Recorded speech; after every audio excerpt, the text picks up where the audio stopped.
jagoan Anda juga ini, Bapak Anies Baswedan dan Bapak Ustadz Abdul Somad melakukan hal yang sama.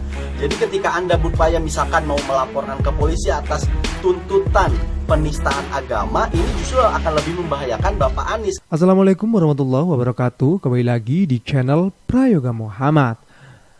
Nah, kali ini gue masih akan membahas ya tentang Pak Jul yang diduga menistakan agama. Kalian semua pasti sudah tahu ya videonya bagaimana, dan ini gue mau react ke tanggapan dari Profesor Anwar Sanusi dan juga dari Rocky Gerung. Begitu juga dari netizen ya yang masih saja gencar menanggapi dan mengkritik tentang hal itu. Tentu saja ya hal ini menuai banyak kecaman dari berbagai masyarakat ya.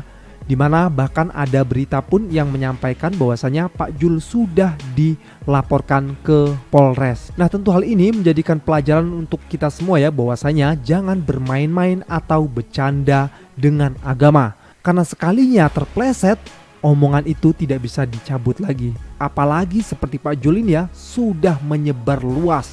Semua masyarakat sudah tahu. Dan tentu hal ini sulit untuk diredam lagi ya. Oke, coba kita lihat videonya. Viral, info update, Zulhas menista agama, dengan mengarang cerita.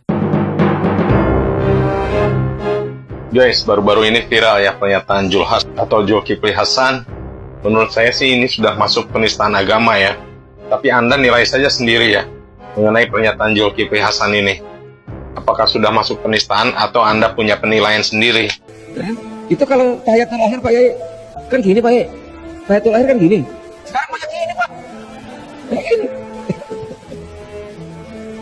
Itu Pak, teman-teman itu Pak. Saking apa itu ya? Menurut saya itu sebuah penistaan karena bisa dipastikan Pak Zulkifli Hasan mengarang-arang cerita ya. Karena bisa dipastikan umat Islam dimanapun saking cintanya kepada Prabowo nggak bakal ada yang berbuat bodoh seperti itu ya. Masa saking cintanya kepada Prabowo, mereka tidak mau mengatakan amin ketika sholat dan membaca Al-Fatihah, mereka tidak mau mengucapkan amin. Dan tidak mungkin umat Islam, saking cintanya kepada salah satu capres, sehingga ketika tahiyat dia mengacungkan dua jari. Ini pasti hoaks. Itu perbuatan yang bodoh dan tentunya gak bakal ada yang berlaku seperti itu ya. Jadi bisa dipastikan Pak Zulkifli Hasan mengarang-arang cerita atau menyebarkan berita hoax. Dan seharusnya Pak Jokowi menegurnya ya, karena itu sudah masuk penistaan agama. Dan sudah seharusnya Pak Zulhas ini mengklarifikasi dan meminta maaf ya atas pernyataan, atas cerita karangannya itu.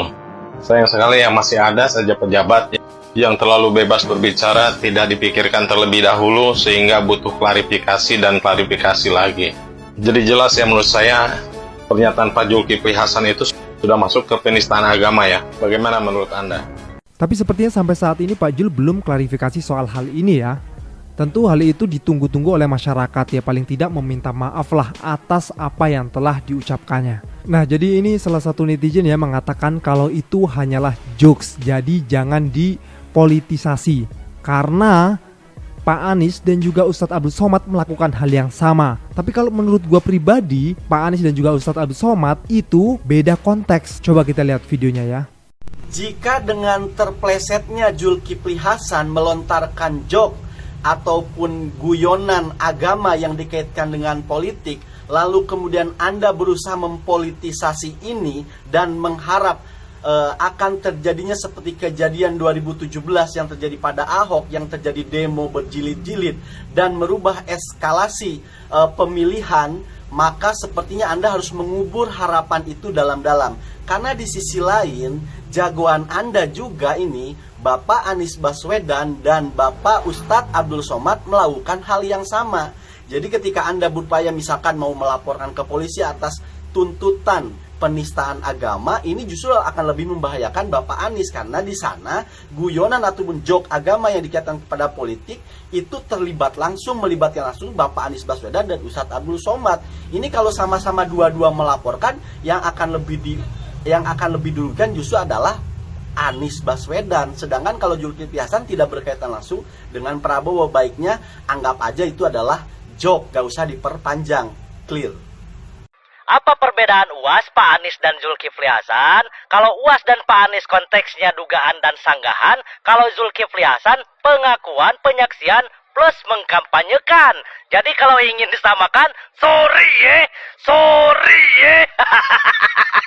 Pihak MUI mengatakan jika yang diceritakan Zulkifli Hasan benar adanya, coba dibuktikan siapa, kapan, dan di mana terjadinya. Jika tidak terbukti adanya, maka dipastikan itu hanya karangan dan ada tendensi melecehkan tata cara peribadatan yang utama.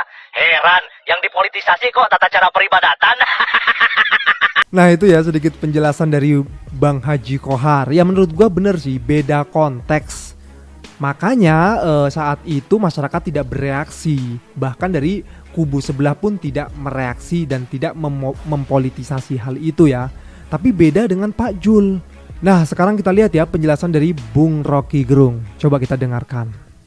Jadi ini jadi beban lagi pada Prabowo. Semakin hari Pak Prabowo itu dibebani justru oleh kalangan koalisi dia tuh. Dan itu pertanda bahwa tidak ada koordinasi kampanye sebetulnya. Karena hanya mengandalkan baliho, hanya mengandalkan aparat negara. Padahal sebetulnya Zulkifli ini mestinya punya kemampuan untuk sedikit reflektif. Karena PAN kan dikenal juga sebagai partai yang reflektif.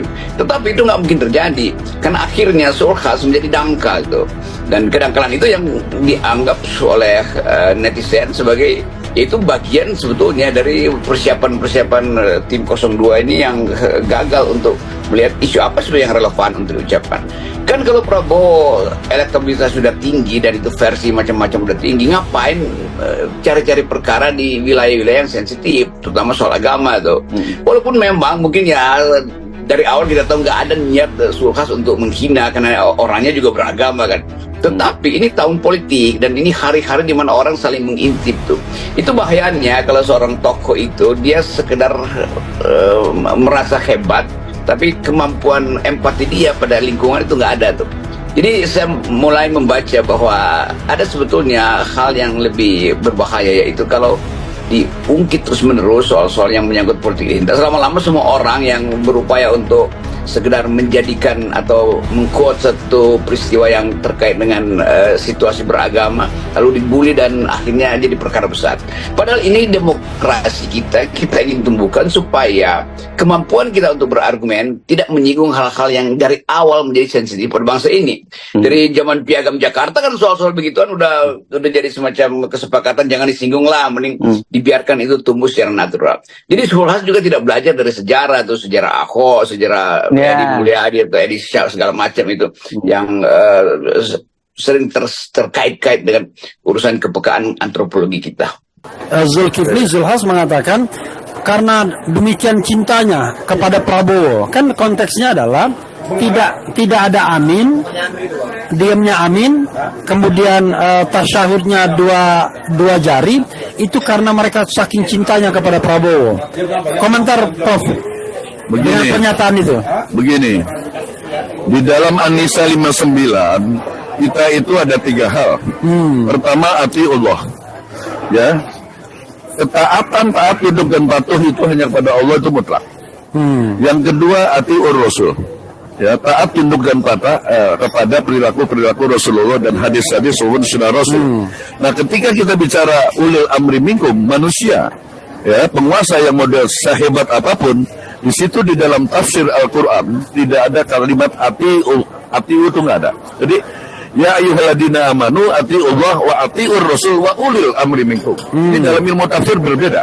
Artinya tidak mutlak. Nah, kalau beliau terus kemudian mengatakan saking cintanya kepada manusia, ya kan, yang namanya taruhlah sebut saja Pak Prabowo, kemudian dengan diamnya tadi tidak mengucapkan amin, kemudian dengan tahajud yang mestinya 1 jari 2 jari, artinya apa yang sudah dilakukan oleh Rasulullah kemudian dieliminir dengan kecintanya kepada manusia, ini udah salah besar. Salah besar, ya. Baik teori Al-Quran. Apalagi Prabowo itu belum ulil amri. Iya. Jadi ini melanggarnya itu 2, melanggar teori An-Nisa 59 dan melanggar teori Stupenbau teoris yang disebutkan oleh Hans Kelsen. Wah, luar biasa. Iya, Stupenbau teori hukum murni. Teori jenjang. Teori jenjang. Iya kan? Ini Stupenbau teori yang terkait dengan makom orang, bukan lagi peraturan perundang-undangan. Ya, itu bisa kita simpulkan ya bahwasanya di sini Pak Jul itu sepertinya tidak belajar dengan kejadian yang telah lalu, kejadian yang dulu-dulu gitu ya. Seharusnya Pak Jul bisa lebih hati-hati lagi, apalagi saat ini dia sedang menjabat sebagai menteri dan dia berkampanye untuk memenangkan 02. Tapi masyarakat pun menunggu gitu klarifikasi dari Pak Jul agar apa? Agar tidak terus memanas, ataupun masyarakat pun menunggu gitu ya tanggapan dari Pak Presiden. Nah, yang terakhir juga ya, ada yang berita cukup rame juga ini soal Gus Miftah yang memberi amplop dan dikembalikan lagi. Tapi sepertinya ini salah ya. Jadi kita kalau misalnya salah ya katakan yang salah, benar katakan yang benar, fakta saja yang dibahas. Jangan justru menambah-nambahkan sehingga digoreng terus dan membuat keramaian yang sebenarnya salah. Coba kita lihat penjelasan dan klarifikasi dari Gus Miftah. Tanggapan Gus Miftah terhadap tuduhan amplop yang dikembalikan Abah Kirun. Alhamdulillah ini fitnah yang kesekian kalinya untuk saya. Dan saya bersyukur masih banyak yang perhatian kepada kita kan. Dulu ada yang buat video katanya GM bagi-bagi uang 2 miliar untuk pesantren. Ya kita syukuri, mudah-mudahan besok kita bisa bagi beneran. Karena memang kita belum punya kemampuan untuk itu. Makanya nggak perlu saya tanggapi. Kemudian kemarin ada lagi berita Gus Miftah mengatakan Mas Anies tidak beretika. Padahal saya tidak pernah mengatakan itu. Dan saya chatting sama Mas Anies, ketawa-ketawa. Biasalah, musim politik. Hari ini beredar lagi katanya Abah Kirun mengembalikan amplop dari Miftah supaya Abah Kirun tidak mendukung pasangan Amin. Ya Allah, itu keren itu. Itu pengajian tanggal 2 November 2023 di Wilalung Gajah, Kabupaten Demak. Demak malam ini, Saren, Gus Miftah. Nggih. Kula cicui mergo sewane murah. Itu bukan kok saya ngamplopi Abah Kirun, malah saya yang diamplopi sama panitia. Nitip untuk yayasan supaya diberikan kepada anak-anak pondok. Karena itu acara pengajian, bintang tamunya Abah Kirun. Sohibul Haul sangat mengidolakan saya. Nah, saya diminta untuk isi pengajian, bintang tamunya Abah Kirun. Justru saya yang diamplopi untuk anak-anak santri. Bukan kok saya ngamplopi Abah Kirun. Wah, ini saya WA-an sama Abah Kirun lah ketawa-ketawa. Terima kasih untuk semua yang telah memberikan komen dan fitnahnya kepada saya. Dan salam saya dari Kota Suci Madinah. Mudah-mudahan yang posting rezekinya lancar. Yang mau fitnah saya mudah-mudahan semakin kaya. Baik.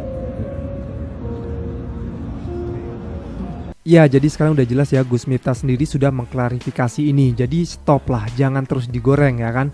Berikan aja, munculkan aja fakta-fakta yang asli, berita-berita yang memang benar apa adanya. Itu yang seharusnya dibahas dan itu yang seharusnya diramaikan. Oke teman-teman semua, semoga video ini bisa mencerdaskan kita semua dan bisa membuka pikiran kita semua ya, agar kita jika melakukan sesuatu itu harus dipikir dahulu. Dan ini bisa menjadi pembelajaran untuk kita semua. Oke, jangan lupa tinggalkan komentar kritis kalian, kritikan kalian juga boleh di sini ya. Dan jangan lupa juga untuk like, subscribe channel ini, dukung terus channel gua ya. Sekian dari gua, Prayoga Muhammad. Wassalamualaikum warahmatullahi wabarakatuh.